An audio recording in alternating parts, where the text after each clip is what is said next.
নুরুল আমিন সাহেব কেমন আছেন? আলহামদুলিল্লাহ স্যার, ভালো আছি। আপনার তো স্টেন্টিং করা হয়েছে, হার্টে রিং করানো হয়েছে জি, না? স্যার। কতদিন হলো?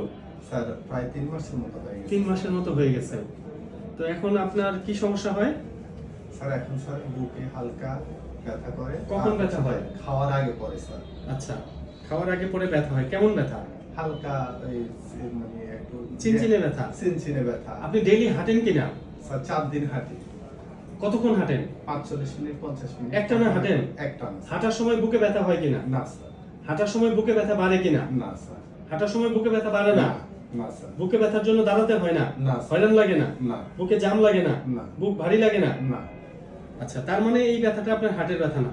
আলহামদুলিল্লাহ। হ্যাঁ, এই যে হার্টে রিং পরানো হলেই অনেকেই মনে করে যে বুকে ব্যথা আর হতেই পারবে না। বুকে ব্যথা বিভিন্ন কারণে হতে পারে। আর বুকে ব্যথাটা যদি পরিশ্রমের সাথে বাড়ে তাহলে হার্টের সমস্যা।